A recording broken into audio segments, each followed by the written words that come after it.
Olá pessoal, mais um Respostas de Sábado. Dessa vez a gente está no 92 ou 93, estou meio perdido aí, mas você vai ver no título qual deles é, ok? Então para quem não conhece, todo sábado eu faço respostas de sábado, respondendo as perguntas do pessoal aqui que acompanha esse canal. Esse canal que a gente fala sobre som antigo, som vintage, som dos anos 70, dos anos 80, nacional, importado, a gente faz comparativo, demonstração, opinião sincera, live com bate-papo. Então se você não conhece esse canal, assista os outros vídeos aí, inscreva-se, ativa o sininho e vou pedir também pro pessoal dar o like para ajudar aí, que não é fácil montar o circo do palito aqui. Então a gente vou fazer o Respostas de Sábado, respondendo lá o pessoal que fez pergunta ou no 91, 92, como disse, não sei. Bom, aqui como sempre eu estou utilizando agora um equipamento de plano de fundo.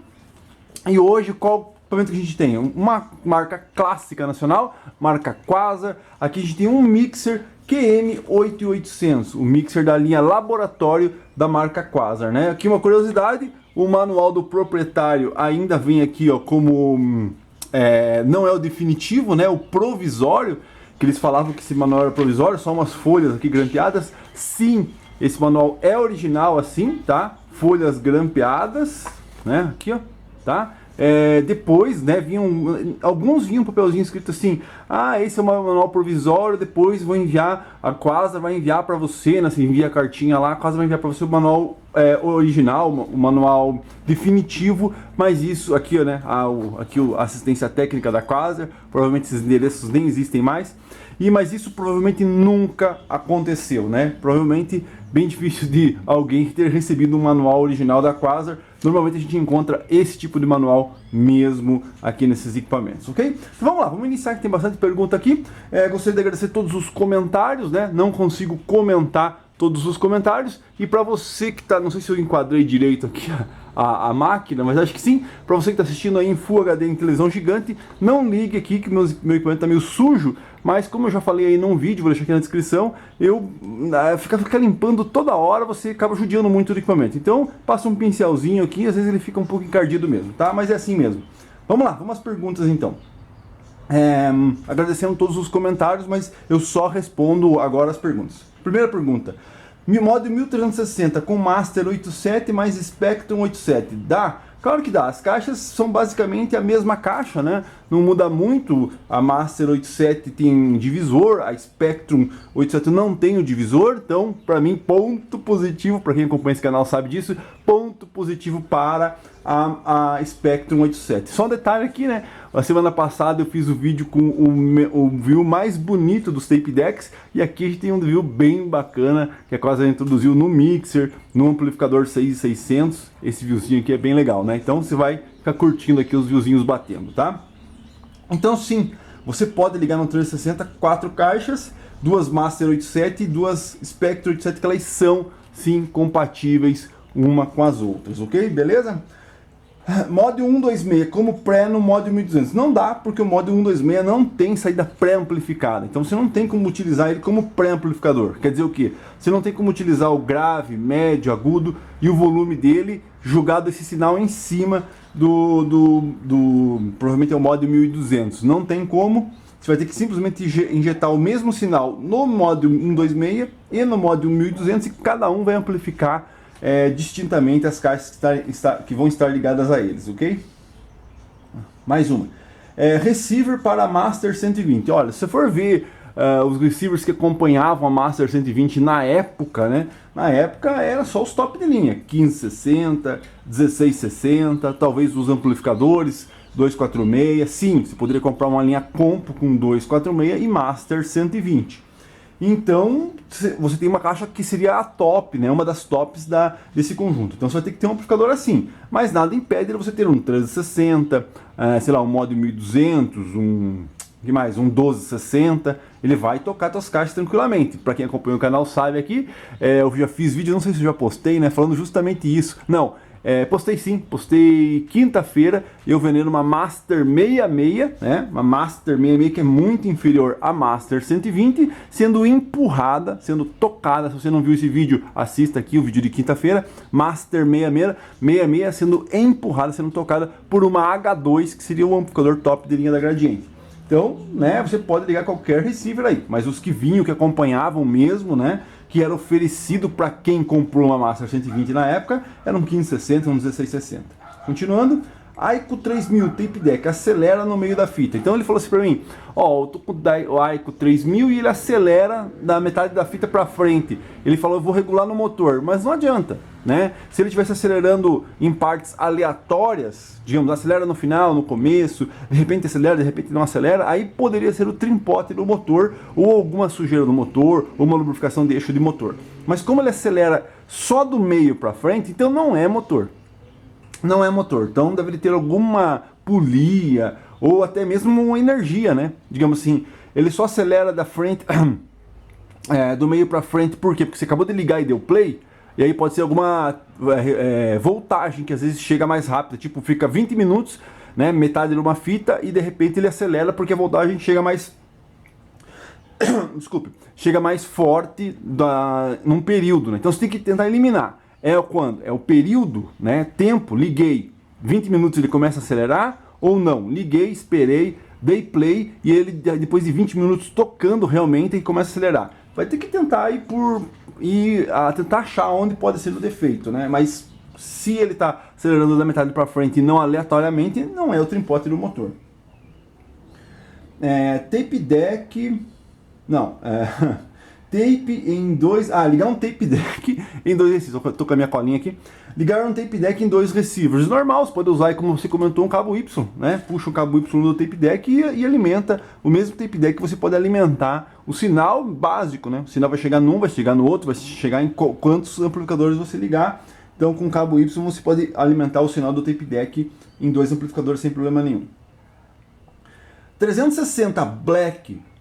ele me perguntou se existe, né, e se desvaloriza. Sim, na minha opinião desvaloriza. Para qualquer colecionador, se você pegar um 360 escovado em preto, para você pode ser bonito, pode ser interessante, mas para o lado de colecionador e o lado para a pessoa que quer comprar um equipamento que sabe que está original, porque você não vai restaurar um equipamento que está bonito. Então peguei um 360, putz, está com serigrafia completa, o painel tá bonito, não tem uma amassadinha, não tem um riscado, aí vou lá e mando reformar de preto anodizado. Isso ninguém faz, né? Então quer dizer o quê? Aquele preto anodizado era um aparelho que já tinha muitos riscos, muita batida, serigrafia toda detonada, então o painel dele provavelmente vai te dizer como estava o resto do equipamento, né? Pode ser que sim, pode ser que não, mas provavelmente sim. Tá? Então, como eu disse, ninguém vai pegar um equipamento bonito e restaurar, né? Não sei se vai dar pra aparecer aqui minha bagunça, mas aqui é assim mesmo, tá? Tem um deck desmontado aqui, tem você vai assistir amanhã, um spoiler para amanhã, provavelmente vou por amanhã, tem dois equipamentos da linha System aqui do meu lado da mesa, que eu tava testando, fazendo vídeo, então acompanha o canal e amanhã provavelmente você vai ver isso daí. Então, voltando lá ao teu assunto, então desvaloriza sim, na minha opinião, um 360 desvaloriza não por ser feio, eu acho até interessante, mas por saber que ele era uma carcaça, porque ninguém vai restaurar um equipamento bonito, você entendeu? Então isso demonstra o que era o resto do equipamento. Então desvaloriza sim, na minha opinião, mas eu acho interessante, mas desvaloriza, tá? Por isso que restaurado sempre desvaloriza, né? Aquele equipamento restaurado normalmente é aquele que era totalmente batido, aí o cara restaurou. Porque se tivesse inteiro, o cara não restaurava. Tem uns malucos aí que restaura equipamento zero, novo. Tem um risquinho aqui, pinta de novo. Pô, bom, mas cada um. Continuando. 246 no H2, como liga? Normal, né? Eu tenho aqui o 246, até você me pergunta da chavinha. Se você for utilizar caixas no 246, você tem que utilizar a chave normal, na posição direct o externo, agora não lembro, mas é na posição normal que sai a som nas caixas. Só que eu estava usando aqui, um exemplo, eu estava usando meu 246 aqui no H2 como pré, e de repente você sentiu um cheiro de resistor, sabe quando o resistor começa a feder assim, que ele está esquentando? Aí quando eu fui olhar, era o 246, fui lá, bati a chavinha, e isso é uma discussão que a gente já tem faz tempo, né? Sobre bater ou não a chavinha quando se usa ele só como pré. E eu estava usando o 246 só como pré. Aí eu bati a chavinha e ele parou de esquentar, parou de sentir aquele cheiro de resistor. Então, se você for usar com caixa, deixa ele normal. Se você for usar como pré, bate a chavinha, já que existe a chavinha, bate a chavinha lá, ok? Se não ficou claro, tem mais alguma dúvida, repete a pergunta, a gente conversa um pouco mais sobre isso. Denon Tape Deck não grava. Puxa, pode ser um monte de coisa. Principalmente se o teu Denon for equipamento dos anos 90, né? Se for equipamento dos anos 90 pra frente, aí pode ser integrado, pode ser um circuito inteiro, pode ser ele totalmente condenável, né? Agora, você pega um equipamento mais antigo, não tá gravando, ó, chave de gravação, é o BIAS, é o cabeçote, então você tem mais possibilidades. Agora, você viu aí o vídeo que eu fiz aí, vou tentar deixar aqui na descrição, do Nakamichi. Então o Nakamichi tem defeito, mas cara, se você consegue analisar e procurar defeito mecânico, mas quando você tem um integrado desse tamanho escrito Nakamichi, e se for ele? Se for ele, você perde tempo mexendo no equipamento. Então o Denon é a mesma coisa, tem que ver aí o que é. É difícil de dizer assim, né, sem ver qual modelo e tudo mais. Quando vai pôr à venda o deck duplo da Sony? Em breve, ele tá ali em cima, tava escutando ele, tava dando uma escutada. Eu não sei, sabe quando eu não sinto muita firmeza no tape, porque como vocês viram aí, ele estava totalmente parado, eu não sei se eu fiz vídeo, não lembro, ele estava totalmente parado e eu fiz ele ressuscitar do zero, então agora tô escutando ele aí, né, mas como vocês percebem, não é muito fácil, porque tem muito equipamento para pôr para tocar, então, putz, os meus eu nem funcionam, aqui ó, quase, ó lá, com o mau contato, parou um lado, ó. Né? Então, os meus eu nem funcionam, acabam funcionando os que eu vou vender. Então, eu não sei se é mau contato, o que aconteceu? Mau contato, ó. Mau contato, voltou o canal. Então, os meus eu nem funcionam, então tô escutando. Então, tá na fila aí. A hora que eu achar que ele tá bom, que eu sentir firmeza, vai embora. Né? Um exemplo é o S96, aquele que devolvido, vou deixar o vídeo aqui na descrição. Devolvido e tal. Não apresentou defeito aqui comigo, mas eu tô escutando ele. Não adianta, não apresentou defeito e já vou pôr pra venda de novo. Não, tô tentando caçar o defeito. Se o comprador comprou, recebeu lá, quis o equipamento, chegou pra mim e falou assim, tá com defeito, vou te devolver, é porque tem alguma coisa. Tem alguma coisa. Não, as pessoas no vídeo falaram, o cara não devolveu, não. O cara não ia devolver de bobeira, né? Se o cara comprou, o cara queria o equipamento, ele só devolveu porque realmente apresentou defeito. E agora eu preciso descobrir se tem mesmo defeito nele ou não. E só tem uma maneira de descobrir, testando e escutando. Então é mais ou menos por aí. Então, por isso que demora. Não adianta que ela venha falar assim, você comprou aquele equipamento e me vende pra mim amanhã. Não, pra mim não, assim não é. Eu já falei isso, é no meu tempo, infelizmente é assim, tá?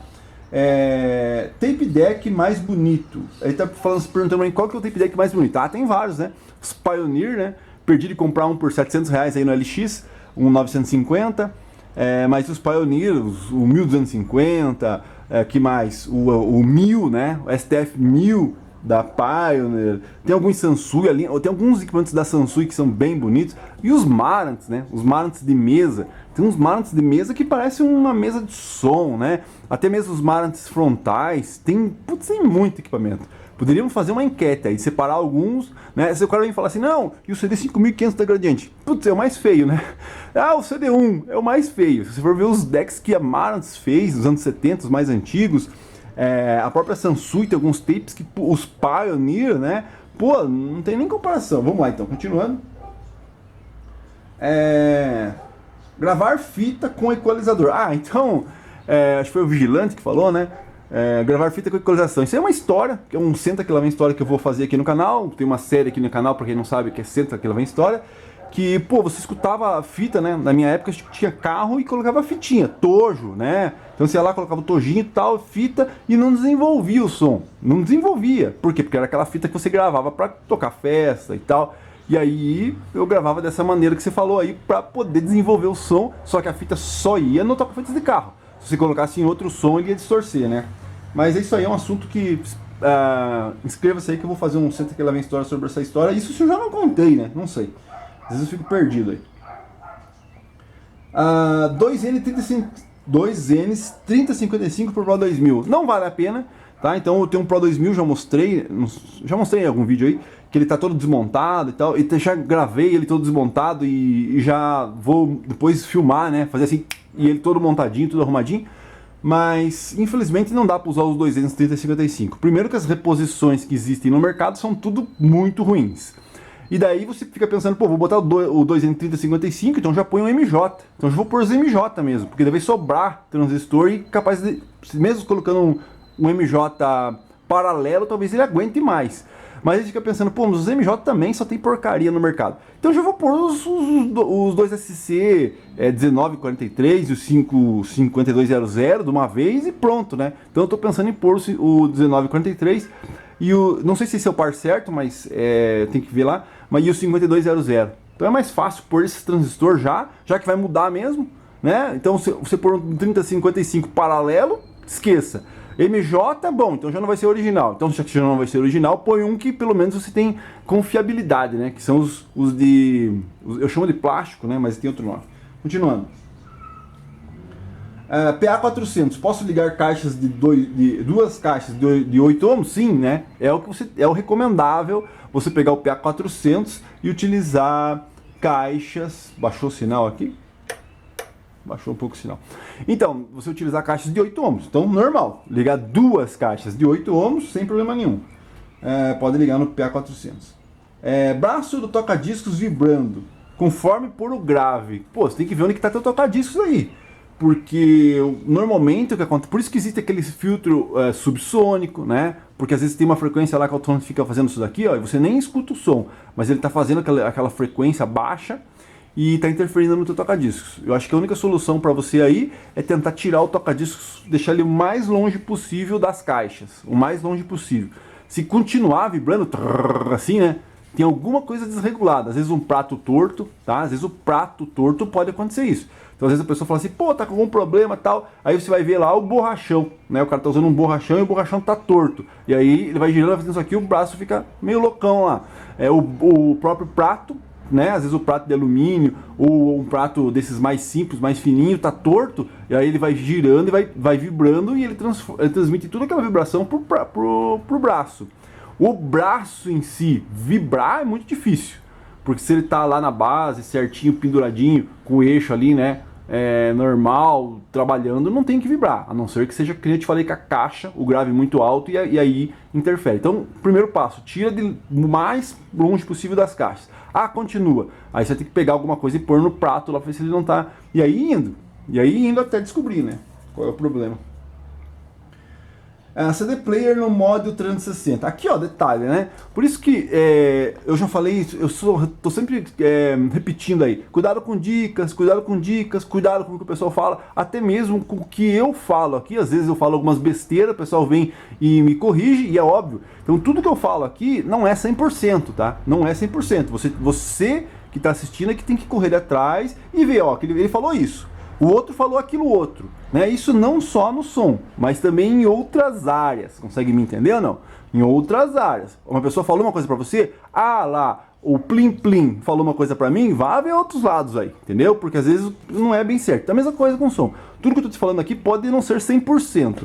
Então aí ele pergunta lá, ó, como ligar um CD Player no modo 360? Para qualquer pessoa seria simples. Não, mas é só ligar lá no auxiliar, né? Foi o que responderam lá, desculpe quem respondeu, mas...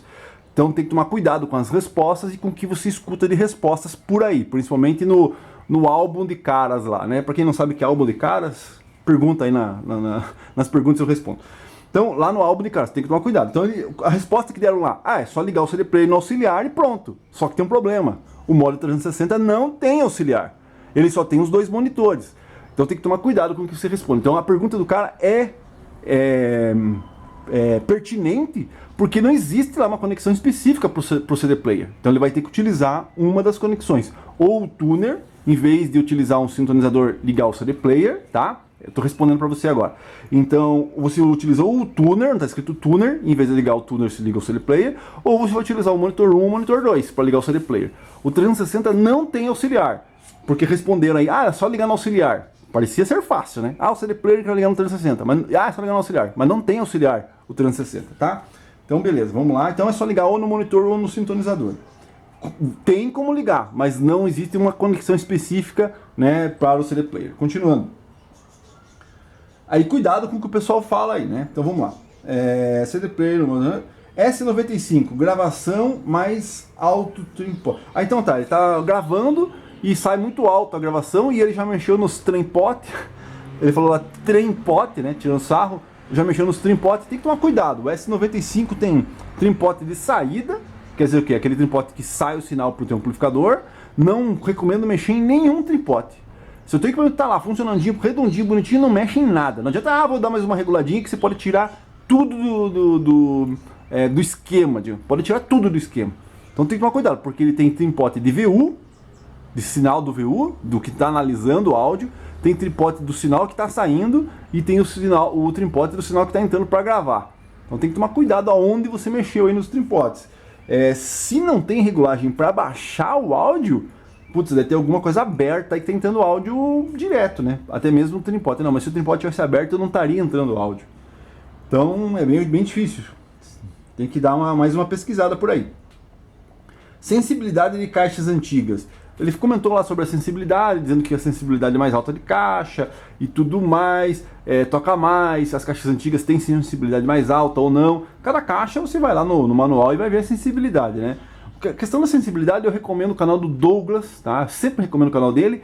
Ele já fez vídeos sobre sensibilidade de caixa, né? Que às vezes um alto-falante com uma sensibilidade muito alta, ele acaba trazendo outros problemas, né? Então pode ser alta a sensibilidade, ele pode extrair o melhor do amplificador, mas ele pode acabar não respondendo algumas frequências, entendeu? Então às vezes uma sensibilidade um pouco mais baixa, ele responde mais as frequências, então é bem complicado isso daí. Mas você citou as caixas antigas. Não é esse o segredo das caixas antigas, não é a sensibilidade. Na minha opinião, não é a sensibilidade o segredo das caixas antigas. Por quê? Porque se pegar um alto-falante profissional, a sensibilidade dele é bem mais alta. O segredo das caixas antigas é a confecção da caixa, na minha opinião, madeira grossa, com aglomerado, né?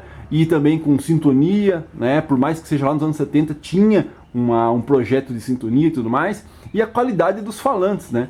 Você pega a caixa moderna, tem falantinho, putz, a bobininha assim, como você quer que uma bobininha desse tamanho aguente um 300 watts RMS, né? Então não dá. Então é a mesma coisa, eu acabei de citar as Master 66 que aguentou a H2. Por quê? Porque o woofer da Master 66 é o mesmo da Master 87, que o pessoal, nossa, a Master 87 é linda. É a mesma coisa, e até toca mais, eu comentei lá no vídeo, tá? Então entra numa live e a gente conversa mais sobre sensibilidade. Tecla pause do 30BS, ele está precisando de uma tecla pause do último tape que eu mostrei aqui. Eu realmente não tenho, se alguém tiver para fornecer para ele. R606, opinião, Sansui. Eu particularmente não gosto da linha Libero, ou Libero, né? É o nome do meu avô, mas é uma linha da Sansui. Cara, é uma linha tipo muito básica, né? E eles usavam os integradão lá mesmo. Então, isso aí sempre queimava. Isso aí, R30, R70, R50, acho que é também. E essa linha 606, aqueles botãozinho transparente, né? Tinha o deck, que era igual, com um botãozinho só encostava. O equipamento é bem bacana, mas é o basicão da Sansui. Então quando queima, putz, principalmente hoje em dia, né? Queimou, esqueça. Você vai botar integrado ali, falsificado, que não vai dar certo mais. Então, esse tipo de equipamento você tem que cuidar quando é o integrador original e cuidar dele. Se cuidar para as pessoas não ir lá e colocar qualquer caixa, colocar um monte de caixa, que daí queima. E aí você perde a originalidade do equipamento e aí você vai ficar preso aí aos componentes piratas. E aí é óbvio que eu arrumei 10 vezes o equipamento e queimou as 10 vezes. O equipamento é uma porcaria. Não, você é uma porcaria por ter queimado ele da primeira vez, com o integrado original. Porque depois que você começou a colocar integrado falsificado, aí claro que ele não vai aguentar mesmo. Continuando. Não tô falando de você, né? Tô dando um exemplo aleatório, tá? Vamos lá. Melhor tape anos 80. Puxa, difícil. Nacional, importado, eu não completei aqui.